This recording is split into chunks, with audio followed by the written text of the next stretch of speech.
ஓம் சாந்தி. பாபாவோட ஓம் மேல்நிலைப் பள்ளி அதை பற்றி பார்ப்போம். முழு குடும்பமும் ஓம் மண்டலிக்கு சென்று வந்தது.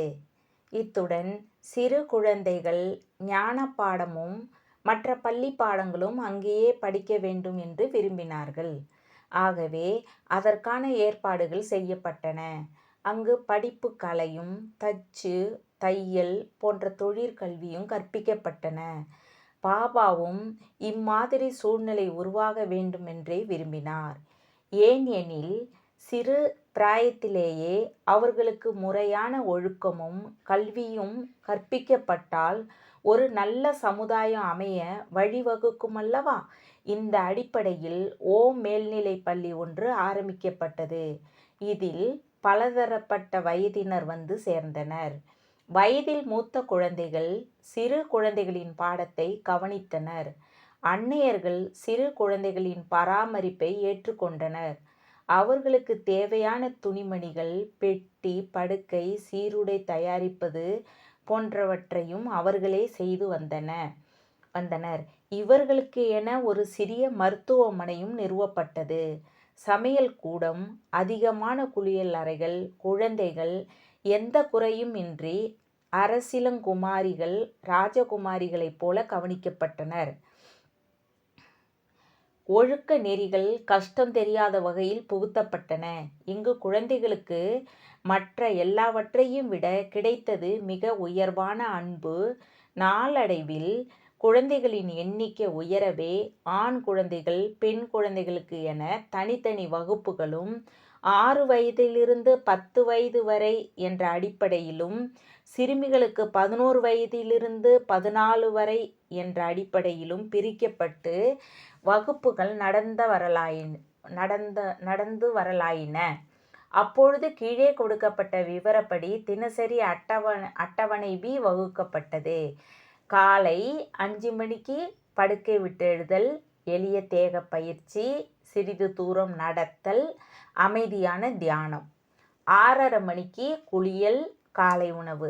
8:30 மணிக்கு வகுப்பு ஆரம்பம். 10:30 மணிக்கு ஓய்வு, பழங்கள் கொடுக்கப்படுதல். 11 to 1 வகுப்புகள் தொடர்ச்சி. மதியம் 1 மணி மதிய உணவு, ஓய்வு. மாலை 3 மணி ஆத்மீக படிப்பு, கலந்துரையாடல்கள். 5 மணிக்கு மாலை பால் வழங்குதல், மாலை நடைப்பயணம். 7:30 மணி இரவு உணவு. 8:30 மணி பொது அறிவு, பேச்சு, உணவு முறை, ஒழுக்கம், பிரச்சனைகள் அணுகுமுறை பற்றி. 10 மணி ஆழ்ந்த அமைதி. 10:30 மணி தூக்கம்.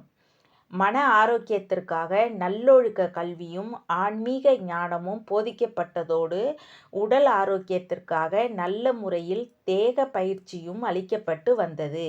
இதற்காக அடிக்கடி அவரவர் சீருடைகளுடன் கிளிஃப்டன் கடற்கரைக்கு சென்று தேக பயிற்சி செய்வது வழக்கமாக இருந்தது.